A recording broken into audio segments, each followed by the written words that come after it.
I always thought I was being honest, evolved, maybe even a little enlightened when I told my husband that monogamy wasn't realistic anymore. But what I didn't expect was that the man who used to panic about misplacing his car keys would take that conversation and run straight into the arms of a divorce lawyer who ended up becoming the most meaningful person in his life. And if you enjoy real relationship drama that makes you question every decision, hit the like button, because this story goes downhill fast.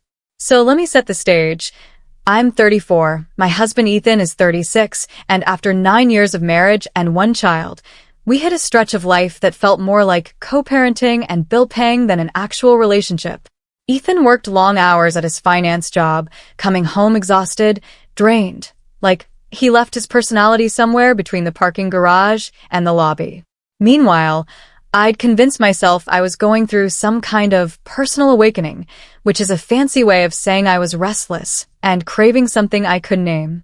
I'm a yoga instructor and part-time wellness blogger, the kind of person who writes about authenticity while quietly avoiding my own emotional mess, and for months, I felt like I was suffocating inside routine. The moment everything shifted was one random Tuesday night at dinner, the kind of ordinary night that never warns you you're about to ruin your life. Ethan was scrolling his phone. Our son Liam was coloring, and I casually said, "Do you ever think monogamy might be unrealistic?" Ethan froze like I'd asked him to choose between me and a burning building. He blinked and asked, "For who?" "For humans," I said, waving my fork like I was quoting a research paper instead of projecting my own confusion. What I wanted, though I didn't admit it, was for Ethan to grab my hand, say he loved me, say he didn't want to lose me, fight a little, show me he still cared.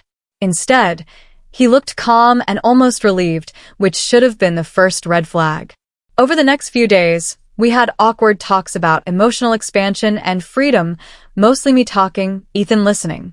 I wasn't trying to cheat or explore anything. I wanted Ethan to see me again, to want me again. But instead of reacting, he seemed curious, thoughtful, neutral in a way that scared me. Eventually, after 2 weeks of dancing around the conversation, he said, "If this is something you need, I'm open to discussing it." I should have backed out right then, but instead I said something that detonated our marriage. "I just don't think one person can give another everything they need forever." Ethan nodded, slow and quiet, and I didn't realize that he took that sentence deeper than I meant it. A few weeks later, Ethan changed. Not dramatically, but subtly, like a dimmer switch sliding upward. He shaved every morning. He ironed his shirts. He wore cologne. He started going into the office more.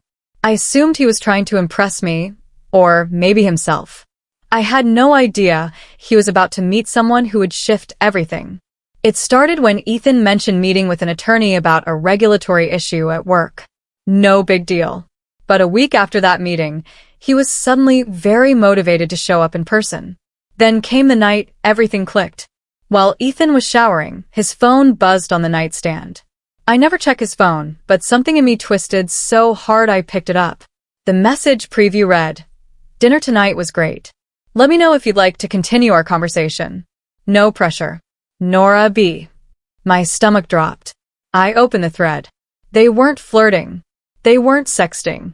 They were doing something worse, sharing their inner worlds, talking about marriage burnout, loneliness, emotional neglect, fear, desire, honesty. I Googled her.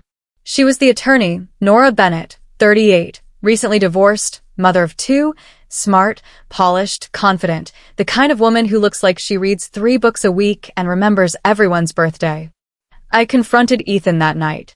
He didn't lie. He didn't even flinch. He just said, "I'm talking to someone, yes. It's not physical, but I feel understood." That word cut deeper than any physical affair ever could. Understood. I tried walking everything back, said I didn't mean it, said I wasn't thinking straight, said I loved him and just wanted us to reconnect. But Ethan looked at me with gentle exhaustion and said, "You told me one person can't meet all needs. I thought you were giving me permission to be honest about my loneliness, too." I'd never realized how lonely he was. That was my second mistake. My first was opening my mouth at all. Over the next month, everything unraveled. I tried harder, initiated affection, planned date nights. apologized for everything, but Ethan seemed to be drifting toward an emotional horizon I couldn't reach. He wasn't rude or cold. He just wasn't mine anymore.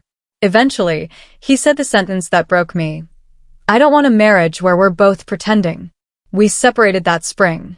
By summer, he and Nora were officially together. By fall, he filed for divorce. The irony is brutal. I started the conversation about non-monogamy. I opened the door. I pushed for emotional freedom. But the person who walked through that door wasn't me. It was him. A year has passed. Ethan and Nora live together in a quiet suburb, blending families like they've been together forever. He looks lighter, happier, more himself than he ever was with me. And in the quiet moments, when Liam is asleep in his room during my custody weekends, when the house feels too big and too small at the same time, I realize something painful. I didn't need freedom. I needed reassurance. I didn't want other people. I wanted my husband to want me again. But instead of saying that, I tested him. And he failed the test by finding someone who saw his worth better than I did. I told my husband monogamy wasn't realistic. And he proved it by falling in love with a divorce lawyer who showed him appreciation I had stopped giving him. And that's how I learned that you can win the argument and still lose everything.